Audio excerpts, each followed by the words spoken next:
The food tray stopped halfway through the slot. That was the moment everything went wrong. Inside ADX Florence, Colorado, USA, nothing ever stopped halfway. Not doors. Not routines. Not rules. Food tray slid in. Food tray slid out.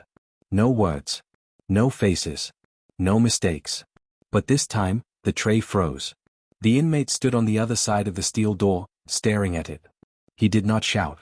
Shouting did nothing here. He did not bang the door. That only made things worse. He waited. Seconds passed. Then minutes. The silence pressed down harder than the concrete walls. His stomach growled, but hunger was not the real problem. Control was. In this prison, food was not just food. Silence was not just silence. Isolation was not just being alone. They were tools. And someone, somewhere, had just lost control of one of them. ADX Florence is not like other prisons. It sits far from cities, surrounded by mountains and open land, as if even the world itself wanted distance from the men locked inside. This is where the United States sends people it believes cannot be controlled anywhere else. Terrorists. Cartel leaders. Serial killers. Men who once gave orders. Men who once used fear as power. At ADX Florence, power comes from something else. Rules. Every inmate lives alone in a concrete cell. The bed is concrete. The desk is concrete. The sink is concrete. The toilet is steel. The window does not show the world, only the sky, tilted so you cannot see mountains, roads, or people. 23 hours a day, the inmate stays inside that box. The last hour is not freedom. It is a smaller box outside, made of concrete and steel, with no one else inside. No talking. No touching. No eye contact. Silence is not an accident here. It is designed. One man sent to ADX Florence was David Morales, transferred from Los Angeles. On the streets, David had been loud. In court, he had been defiant. In other prisons, he had been dangerous. At ADX Florence, none of that mattered. On his first day, David was chained at the wrists, waist, and ankles. Guards did not talk to him.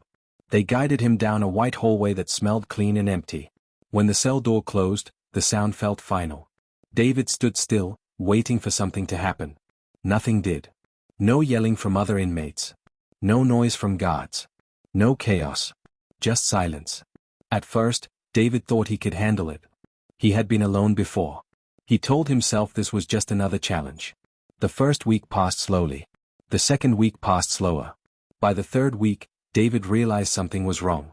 He had started listening for sounds that were not there. The slide of a food tray became the loudest moment of the day. Breakfast. Lunch. Dinner. Always at the same time. Always the same distance through the slot. Food was measured. Portions were exact. No extras. No favors. Food was control. If an inmate broke a rule, food could be delayed. If behavior changed, food could change too. No yelling. No threats. Just waiting. Another inmate inside ADX Florence was Marcus Hill, transferred from New York City. Marcus had once controlled people with words. Inside this prison, words had no audience. Marcus spent his days counting steps inside the cell. 6 steps forward. Turn. 6 steps back. Over and over. He talked to himself quietly, just to hear a voice. Sometimes he forgot to stop. Guards noticed everything. Cameras watched every angle. Movements were logged. Behavior was tracked. If an inmate stopped eating, it was noted. If an inmate talked too much to himself, it was noted. If an inmate stopped responding, it was noted. Isolation did not cause loud problems. It caused quiet ones. The silence got heavier with time. David began to feel pressure behind his eyes. His thoughts looped. He replayed memories of Los Angeles just to feel noise again. Traffic, arguments, music, sirens. Those memories slowly faded. That was when fear started. One afternoon, during David's 1 hour outside, he stood in the small concrete recreation cage and looked up at the sky. No clouds. No birds. Just blue. He raised his arms and stretched. For a moment, he felt human again. Then the door opened. The hour was over. Back inside his cell, David waited for dinner. The tray usually came at the same time every day. This time, it did not. Minutes passed. His stomach tightened. But more than hunger, something else crept in. Uncertainty. In ADX Florence, uncertainty is dangerous. David stood near the door, staring at the slot. Then it happened. The food tray slid halfway in. And stopped. David froze. This had never happened before. He waited. Nothing. The silence stretched. Was this a test? A mistake? A punishment? He did not know. His breathing became loud in his ears. His heart raced. His thoughts spun. Food here was routine. Routine was stability. Stability was survival. The tray moved again. Slowly. Then it slid back out. No food. No explanation. David stepped back, shaking. In another part of the prison, Marcus Hill experienced the same thing. No dinner. No words. Just silence. That night, guards walked the tiers more often. Radios whispered softly. Doors stayed shut. Inside his cell, David sat on the concrete bed staring at the wall. Hunger mixed with fear. He pressed his palms against the concrete, feeling its cold. This was not about food. It was about reminding him who was in control. ADX Florence does not need violence to keep order. It uses time. It uses silence. It uses isolation. Some inmates break fast. Others break slowly. But everyone bends. As the lights stayed on and the prison remained quiet, David heard something he had not heard in weeks. A sound. Faint. A voice. Someone, somewhere, was yelling. Not loud. Not long. But real. David's eyes widened. If someone was yelling, it meant something had gone very wrong. Guards moved quickly. Footsteps echoed. Radios clicked. Then silence returned. But it was not the same silence as before. This one felt tighter. Closer. And as David lay back on the concrete bed, hungry and afraid, one terrifying thought filled his mind. If food, silence, and isolation could control the most dangerous men alive, what happened when those controls failed? The silence after the missed meal did not fade. At ADX Florence, silence usually felt smooth, controlled, planned. This silence felt different. It felt sharp, like something had gone off script. David Morales sat on the concrete bed, his hands resting on his knees. His stomach hurt, but hunger was not what scared him. Hunger could be explained. Hunger had rules. This did not. In the middle of the night, the lights stayed on. They always stayed on, but tonight David noticed them more. The white glow made the walls feel closer. He tried to sleep, but every small sound felt loud inside his head. Somewhere far away, a door moved. That was it. No shouting. No alarms. Just movement. David pressed his ear to the steel door. He could hear his own breathing, slow and heavy. He wondered if guards were watching him right now, writing something down. He wondered if this was punishment. In ADX Florence, punishment is quiet. Marcus Hill lay on the floor of his cell, staring at the bottom of the door. He had not eaten either. He had tried to tell himself it was a mistake, but deep down, he knew better. Mistakes were rare here. Marcus had been in federal custody for years. He had learned something important. Control did not come from force. It came from predictability. ADX Florence controlled men by making everything the same. Same meals. Same schedule. Same silence. When that sameness broke, it sent a message. You are not in charge. Marcus sat up and whispered to himself, just to hear a voice. Stay calm, he said. Stay calm. The words echoed back softly, swallowed by concrete. The next morning, breakfast arrived on time. The tray slid in smoothly. Too smoothly. David stared at it for a long moment before touching it. He half expected it to disappear again. When it did not, he ate slowly, carefully, like the food might vanish if he rushed. The meal tasted the same as always. But David did not feel relief. He felt watched. During his 1 hour outside, David noticed guards standing closer than usual. Their faces were calm, but their eyes followed him. He stepped into the recreation cage and looked up at the sky again. It felt farther away today. Marcus experienced the same thing. More eyes. More pauses. More quiet checks. ADX Florence had adjusted. That meant something had happened.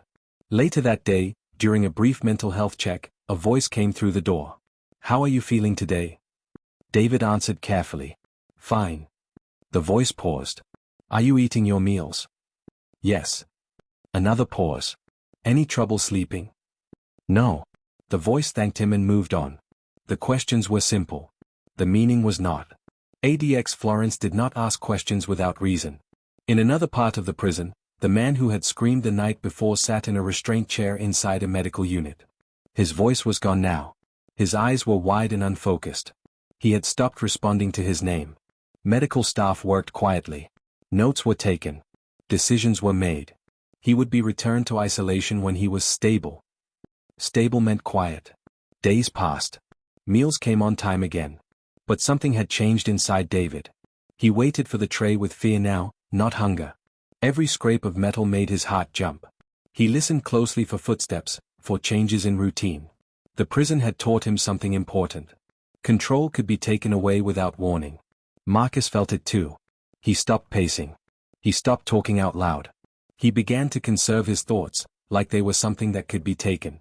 Men from Chicago, Los Angeles, and New York City felt the pressure differently, but it reached them all. Former terrorists. Former cartel leaders. Former planners. Men who once thrived on communication were now punished by its absence. ADX Florence did not need violence to control them. It let their minds do the work. One afternoon, David noticed something small but terrifying.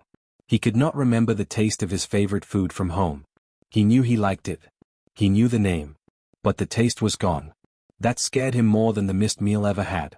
Marcus experienced something similar when he tried to remember his mother's laugh. He could see her face clearly, but the sound would not come. Memory was fading. Isolation was winning. The guards noticed changes too. More inmates stared for long periods. More inmates moved less. More inmates failed to respond right away during count. ADX Florence logged everything. This prison was designed to bend people without breaking them too loudly. But sometimes, bending went too far. Late one night, David heard a sound that did not belong. A hard knock. Not on his door. On the wall. Once. Then again. David froze. Communication between inmates was forbidden. Any sound could bring punishment. But the knock was soft, careful. A question. David waited. Then, without thinking, he knocked once in return. Silence followed. His heart pounded so hard it hurt. Had anyone seen? Had anyone heard? Minutes passed. Nothing happened. David slid down the wall and sat on the floor, shaking. That single knock had felt like rebellion. It had felt like being human. Marcus heard it too, from the other side of his cell. He did not knock back. Not this time. He was afraid. That fear was exactly what ADX Florence was built to create. The next day, during recreation, David noticed something else. The sky looked the same. But he felt farther from it. Back in his cell, he lay on the bed and stared at the ceiling. He tried to count days. He lost track. He tried to remember sounds from the outside world. They came slower now. That night, the lights flickered for a split second. Just a blink. But in ADX Florence, even a blink mattered. Guards moved faster after that. Checks increased. Radios whispered more often. Something was happening behind the scenes. David sensed it. Marcus sensed it. Everyone did. And then, without warning, dinner did not come again. No halfway tray this time. Nothing at all. Minutes passed.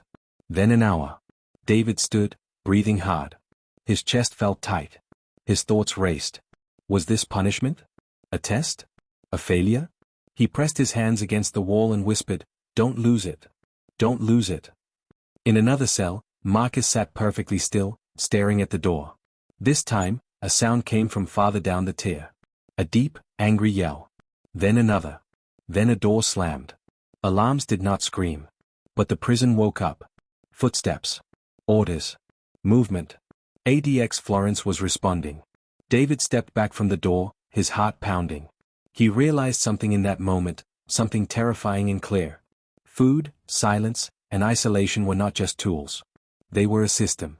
And if the system began to fail, even America's most controlled prison could face something it was never meant to handle. As the sounds grew closer down the corridor, David held his breath, knowing the next thing that happened would change everything inside ADX Florence.